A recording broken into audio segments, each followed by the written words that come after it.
Well, my daddy left me home when I was 3, and he didn't leave much to Ma and me. Just his old guitar and a bottle of booze.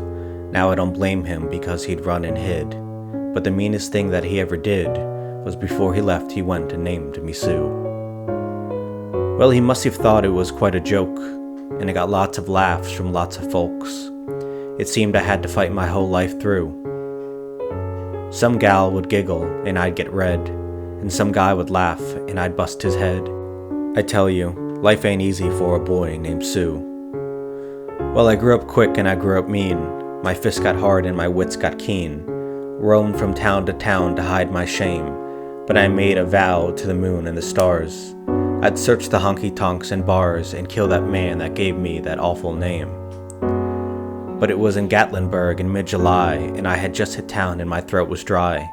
I thought I'd stop and have myself a brew at an old saloon in the street of mud. And at the table dealing stud sat the dirty, mangy dog that named me Sue. Well, I knew that snake was my own sweet dad from a worn-out picture that my mother had, and I knew the scar on his cheek and his evil eye. He was big and bent and gray and old, and I looked at him, and in my blood ran cold, and I said, "My name is Sue, how do you do? Now you're gonna die."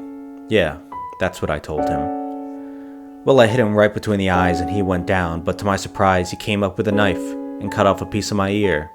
But I busted a chair right across his teeth, and we crashed through the wall and into the street kicking and a-gouging in the mud and the blood and the beer.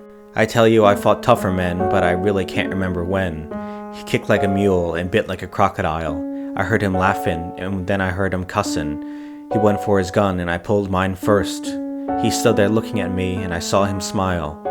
And he said, "Son, this world is rough, and if a man's gonna make it, he gotta be tough.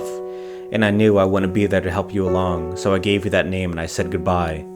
I knew you'd have to get tough or die, and it's that name that helped make you strong." "Yeah," he said, "now you have just fought one hell of a fight, and I know you hate me, and you've got the right to kill me now, and I wouldn't blame you if you do.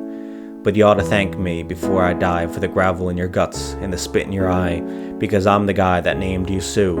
Yeah, what could I do? What could I do? I got all choked up and I threw down my gun, called him Pa and he called me a son.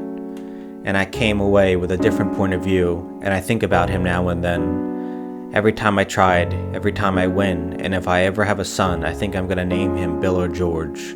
Anything but Sue.